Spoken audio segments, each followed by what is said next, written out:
Mapagpalang araw po sa ating lahat. Ako nga po pala si Angela Jan Magner at welcome po sa ating 365 Daily Devotion ni Pastora sa Locampo. At ngayong araw po ay February 14, 2025 at ang topic po natin ngayong araw ay Church. Ano ang tunay na kahulugan ng Church? At ang scripture po natin ngayong araw ay Matthew chapter 16 verse 18. Sabi po dito, "And I tell you that you are Peter, and on this rock I will build my church, and the gates of Hades will not overcome it." And ang teaching po natin ngayong araw ay the church is the people of God, not a sect, religion, or building. Sabi po dito na ang church ay people of God daw po ito, na mga unbelievers na magiging believers. And hindi daw po ito religion, and hindi daw po ito building lamang. And teaching number 2, the church is the body of Christ, a living organic movement. Sabi po dito na yung church, ito po ay body ng Christ na kapag po parang kunwari po sa church po or sa bahay po natin or sa iba't ibang babahay po na dati po kasi daw ay wala talagang church, wala talagang building ng church, but yung mga tauhan ng God is nagpupunta sila sa iba't ibang bahay, and ito po ay pwede na rin tawagin na church dahil nga po ang church ay hindi lang po siya religion or building, but ito po ay pagsasama-sama ng people of God. And ito po ay living organic movement.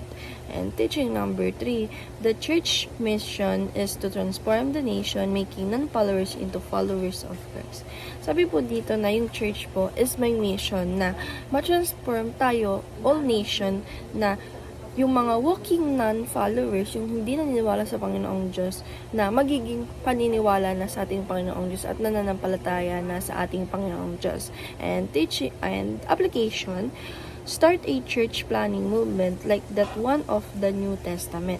Sabi po dito na i-apply po natin sa sarili natin na umpisahan natin yung church planning, na gumagalaw tayo, nagpupunta tayo sa iba't ibang bahay at na sasakop natin yung all nation, na yung church lamang ay hindi lang building or religion, but ito po ay organic movement na pupunta tayo sa iba't ibang bahay katulad sa New Testament.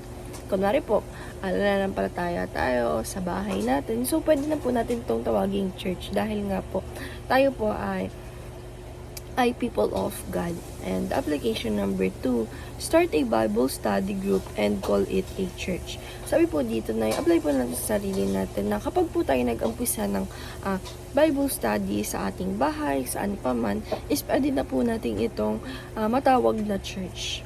And application number 3, start pursuing your highest potential as a servant of Christ.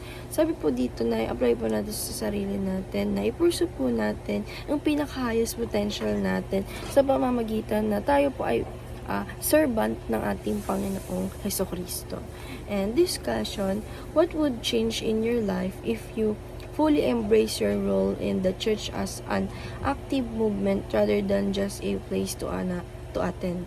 Para po sa akin, para po sa devotion ngayong araw, na mababago po natin yung life na meron tayo, na mapupuli embrace natin yung role na atin sa church, na maging active tayo, maging active yung movement natin sa pag-church natin kesa sa pag-attend lamang sa isang church. Ito po yung ibig sabihin po nito, na kunwari po sa bahay po is nagba-Bible study tayo at nagpe-pray tayo sa ating God, is ibig sabihin po nito na church na po ito dahil nga po nandun tayo at people of God at sinasamba natin ng ating Panginoong Diyos. At hindi lamang ito yung pagpunta mo lagi-lagi lang sa church.